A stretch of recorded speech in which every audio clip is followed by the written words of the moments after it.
ನಾರಾಯಣಂ ಸುರಗುರುಂ ಜಗದೇಕನಾಥಂ ಭಕ್ತಪ್ರಿಯಂ ಸಕಲಲೋಕನಮಸ್ಕೃತಂ ಚ ತ್ರೈಗುಣ್ಯವರ್ಜಿತಮಜಂ ವಿಭುಮಾದ್ಯಮೀಶಂ ವಂದೇ ಭವಗ್ನಮರಾಸುರ ಸಿದ್ಧವಂದ್ಯಂ ವ್ಯಾಸಂ ವಸಿಷ್ಠನಪ್ತಾರಂ ಶಕ್ತೇಃ ಪೌತ್ರಂ ಅಕಲ್ಮಷಂ ಪರಾಶರಾತ್ಮಜಂ ವಂದೇ ಶುಕತಾತಂ ತಪೋನಿಧಿಂ.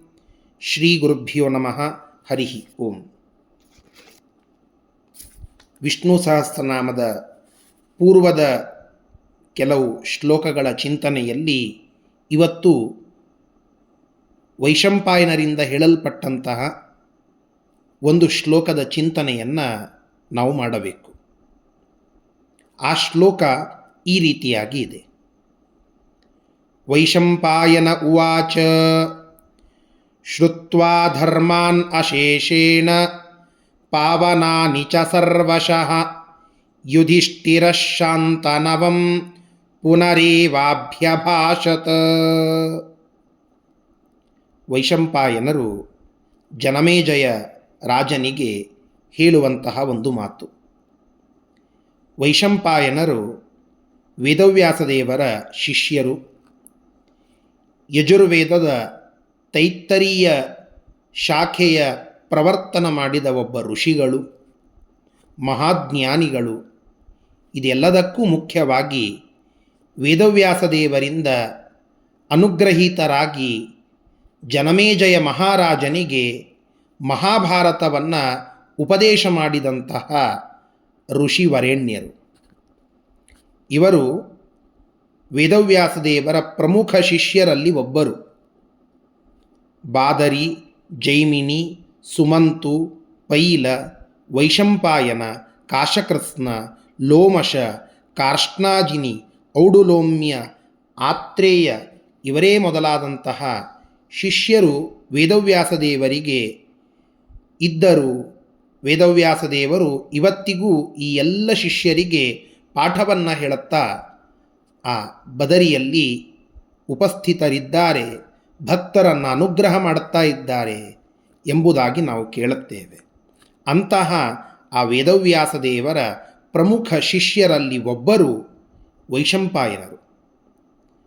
ಜನಮೇಜಯ ಮಹಾರಾಜ ಸರ್ಪಯಾಗವನ್ನು ಮಾಡುವ ಸಂದರ್ಭದಲ್ಲಿ ವೇದವ್ಯಾಸದೇವರು ಅಲ್ಲಿಗೆ ಆಗಮಿಸಿದಾಗ ಅವರಿಗೆ ತಮ್ಮ ಪೂರ್ವಜರಾದಂತಹ ಪಾಂಡವರ ಕಥೆಯನ್ನು ಸವಿಸ್ತಾರವಾಗಿ ಹೇಳಲಿಕ್ಕೆ ಪ್ರಾರ್ಥನೆಯನ್ನು ಆ ರಾಜ ಮಾಡುತ್ತಾನೆ.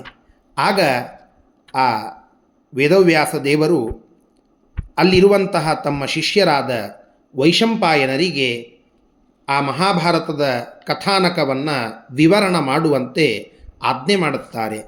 ಆ ವೇದವ್ಯಾಸ ದೇವರ ಆಜ್ಞೆಯಂತೆ ಜನಮೇಜಯ ಮಹಾರಾಜನಿಗೆ ಮಹಾಭಾರತದ ಉಪದೇಶವನ್ನು ವೈಶಂಪಾಯನರು ಮಾಡಿದರು ಎಂಬುದಾಗಿ ನಾವು ಕಥೆಯನ್ನು ಕೇಳುತ್ತೇವೆ. ಅಂತಹ ವೈಶಂಪಾಯನರು ಈ ವಿಷ್ಣು ಸಹಸ್ರನಾಮದ ಪೂರ್ವದಲ್ಲಿ ಬರುವಂತಹ ಒಂದು ವೃತ್ತಾಂತ, ಒಂದು ಪ್ರಸಂಗ, ಅಲ್ಲಿ ವೈಶಂಪಾಯನರು ಹೇಳುವಂತಹ ಶ್ಲೋಕ ಅದು ಈಗ ನಾನು ಹೇಳಿದಂತಹ ಶ್ಲೋಕ.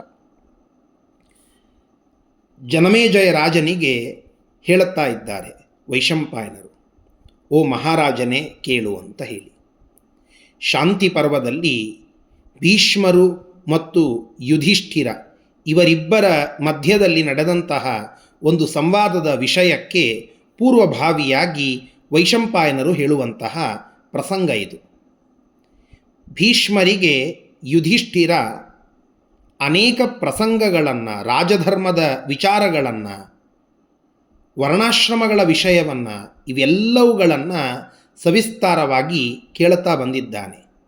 ಶರಶಯ್ಯ ಮೇಲೆ ಮಲಗಿದಂತಹ ಭೀಷ್ಮಾಚಾರ್ಯರು ಆ ಯುಧಿಷ್ಠಿರನಿಗೆ ಎಲ್ಲವುಗಳನ್ನು ಉಪದೇಶ ಮಾಡುತ್ತಾ ಇದ್ದಾರೆ.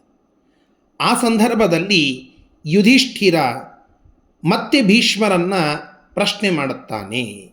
ಈ ಒಂದು ವಿಚಾರವನ್ನು ವೈಶಂಪಾಯನರು ಜನಮೇಜಯ ರಾಜನಿಗೆ ಹೇಳುವಂತಹದ್ದು. ಶ್ರುತ್ವಾ ಧರ್ಮಾನ್ ಅಶೇಷೇಣ ಪಾವನಾನಿ ಚ ಸರ್ವಶಃ ಯುಧಿಷ್ಠಿರಃ ಶಾಂತನವಂ ಪುನರೇವಾಭ್ಯಭಾಷತ. ಮಹಾರಾಜನೇ, ಧರ್ಮಪುತ್ರನಾದಂತಹ ಯುಧಿಷ್ಠಿರ ಮಹಾರಾಜ ಸಂಪೂರ್ಣವಾಗಿ ಧರ್ಮವನ್ನು ಶ್ರುತ್ವ ಕೇಳಿ, ಯಾವುದನ್ನು ಮಾಡಬೇಕು, ಯಾವುದನ್ನು ಮಾಡಬಾರದು, ವಿಧಿ ನಿಷೇಧ, ಧರ್ಮ ರಹಸ್ಯ ಇವೆಲ್ಲವುಗಳನ್ನು ಚೆನ್ನಾಗಿ ತಿಳಿದುಕೊಂಡು ನಮ್ಮ ಪಾಪಗಳನ್ನೆಲ್ಲ ಕಳೆದು ಹಾಕುವ ಪಾವನವಾದ ಧರ್ಮ ರಹಸ್ಯಗಳನ್ನು ಉಪದೇಶ ಪಡೆದುಕೊಂಡು ಆ ನಂತರದಲ್ಲಿ ಪುನಃ ಮತ್ತೆ ಅಭ್ಯಭಾಷತ ಭೀಷ್ಮಾಚಾರ್ಯರನ್ನು ಕುರಿತು ಪ್ರಶ್ನೆ ಮಾಡಿದ. ಶಾಂತನವಂ ಅಂದರೆ ಶಂತನು ರಾಜನ ಮಗನಾದ ಭೀಷ್ಮ ಪಿತಾಮಹನಿಗೆ ಇಲ್ಲಿ ಯುಧಿಷ್ಠಿರ ಮಹಾರಾಜ ಪ್ರಶ್ನೆಯನ್ನು ಮಾಡಿದ್ದಾನೆ. ಧರ್ಮ ರಹಸ್ಯ ಅಂತಂದರೆ ಏನು ಅಂತ ತಿಳಿದುಕೊಳ್ಳೋದಾದರೆ, ಭೀಷ್ಮಾಚಾರ್ಯರು ಶರಶಯ್ಯ ಮೇಲೆ ಮಲಗಿದಾಗ ಯುಧಿಷ್ಠಿರ ಪಟ್ಟಾಭಿಷಿಕ್ತನಾದ ಮೇಲೆ ಅವರ ಬಳಿಗೆ ಹೋದಾಗ ಅನೇಕ ಚರ್ಚೆಗಳು ಅಲ್ಲಿ ಆಯಿತು ಅಂತ ಮಹಾಭಾರತದ ಶಾಂತಿ ಪರ್ವ ನಮಗೆ ತಿಳಿಸಿಕೊಡುತ್ತದೆ.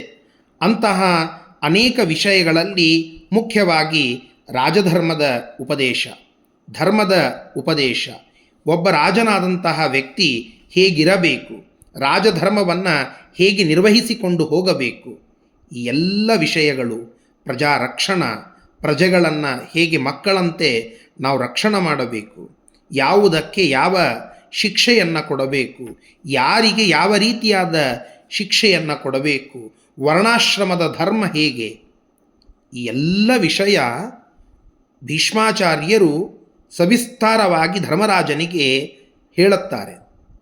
ಅನೇಕ ಕಥೆಗಳನ್ನು ಅಲ್ಲಿ ಹೇಳುತ್ತಾರೆ. ಬ್ರಹ್ಮಚರ್ಯ, ಗೃಹಸ್ಥಾಶ್ರಮ, ವಾನಪ್ರಸ್ಥಾಶ್ರಮ, ಸನ್ಯಾಸ ಈ ಎಲ್ಲ ಆಶ್ರಮಗಳ ವಿಧಾನವನ್ನು, ಅದರ ಮಹತ್ವವನ್ನು ತಿಳಿಸ್ತಾರೆ. ಯುದ್ಧ ಮಾಡುವ ಪ್ರಸಂಗ ಅದು ಹೇಗೆ, ಅಲ್ಲಿ ಹೇಗೆ ಮಾಡಬೇಕು, ಕೃಷಿ ಹೇಗೆ, ವ್ಯಾಪಾರ ಹೇಗೆ, ಇವೆಲ್ಲವುಗಳನ್ನು ತುಂಬ ವಿಸ್ತಾರವಾಗಿ ಹೇಳುವಂತಹದ್ದು ಮಹಾಭಾರತ ತಿಳಿಸ್ತದೆ. ಆ ವಿಚಾರವನ್ನು ಇಲ್ಲಿ ಅಶೇಷೇಣ ಪಾವನಾನಿ ಧರ್ಮಾನ್, ಆ ಎಲ್ಲ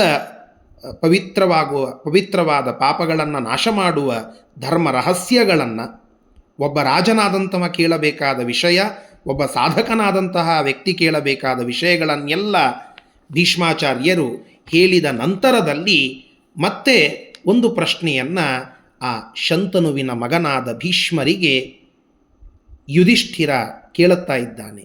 ಏನು ಆ ಪ್ರಶ್ನೆ, ಅದನ್ನು ಮುಂದಿನ ಶ್ಲೋಕದಲ್ಲಿ ತಿಳಿದುಕೊಳ್ಳೋಣ. ಹರಯೇ ನಮಃ. ಶ್ರೀಕೃಷ್ಣಾರ್ಪಣಮಸ್ತು.